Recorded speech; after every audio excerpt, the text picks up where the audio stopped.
All right, if you've ever crossed that 26.2-mile finish line and your first thought wasn't never again, but was, okay, how can I do that faster? Well, then this explainer is exactly for you. We're going to break down the playbook from advanced marathoning to help you unlock your next personal best. You know, Ryan Hall, one of the fastest American marathoners ever, wrote the foreword to this book, and he gets it. He nails the appeal right here. The marathon is the ultimate challenge, right?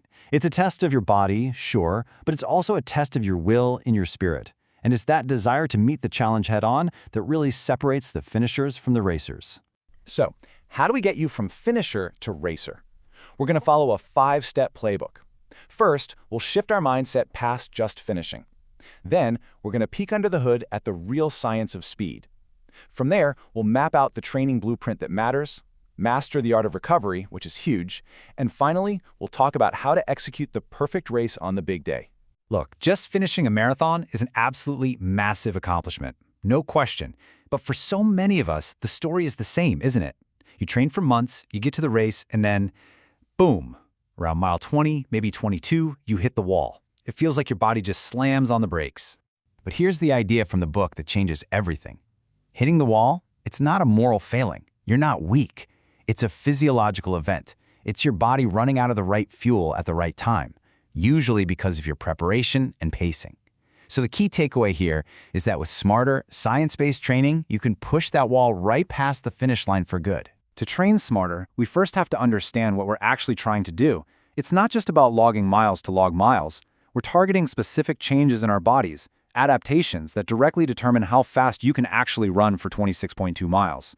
And the single most important factor is this, your lactate threshold. Just think of it as your sustainable red line. It's the fastest you can run before your body starts producing more metabolic gunk than it can clear out. Your marathon pace lives right below this ceiling. So the entire goal of our training? Raise that ceiling. And if you want to see what's possible, get this. Elite marathoners can run at 88 to 91% of their absolute maximum aerobic capacity for over 2 hours. How? Because their lactate threshold is incredibly high.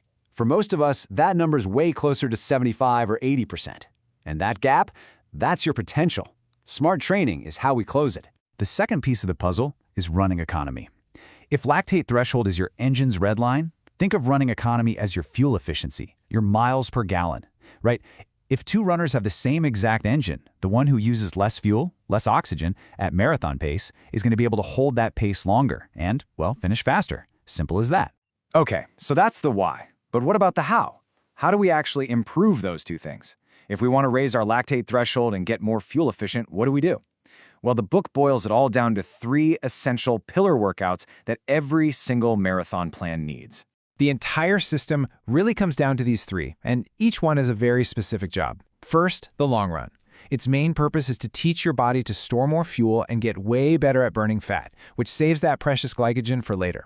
Next, the tempo run. This is your bread and butter for raising your lactate threshold. And finally, you've got VO2 max intervals, short, fast bursts that basically increase the maximum size of your aerobic engine. You can do all the hard workouts in the world, but here's the secret sauce, the thing most people miss. You don't get fitter during the workout. You get fitter when you recover from it. That's it. Adaptation, getting stronger, only happens during rest. This makes recovery an active, absolutely non-negotiable part of your training. And smart recovery isn't just taking a day off. It's a whole system. It means actually running easy on your easy days. It means prioritizing quality sleep. That's where the magic happens. It means refueling with carbs and protein right after a workout. And all of this leads up to the most important recovery tool of all, the taper. The book lays out a really strategic 3-week taper. You're not stopping, you're just systematically cutting back your mileage to shed all that built-up fatigue. So 3 weeks out, you cut back to about 75% of your peak mileage. 2 weeks out, down to 60%. And then in race week, you're only running about 40%. This process lets your body heal and keeps you sharp, so you show up to the start line feeling amazing. So you did it. You put in the science-backed training, you mastered recovery. Now it's race day. It is time to cash in on all that hard work. And honestly, how you approach just the first few miles can make or break your entire day. This is the question every single runner faces at the start line. The adrenaline is pumping, the crowds are going wild. Do you try to bank time and go out hard, hoping you can hang on? Or do you trust your training, stay disciplined, and start at a controlled, steady pace? Well, the science is crystal clear on this one. Going out too fast absolutely torches your limited fuel stores and pushes you over your lactate threshold way too early. The result? You hit the wall. The smart strategy, the one the elites use, like Haile Gebrselassie and his world record, is an even or a negative split. It means your second half is just as fast or even faster than your first. It takes patience, but it pays off with a powerful finish. So in the end, remember this. All the training prepares your body, but it's your mind that runs the race. The legend Paavo Nurmi said it best. Your training builds the engine and fills the tank, but it's your mind that executes the race plan, that stays disciplined when it gets hard, and that pushes you to become a smarter and ultimately a faster marathoner.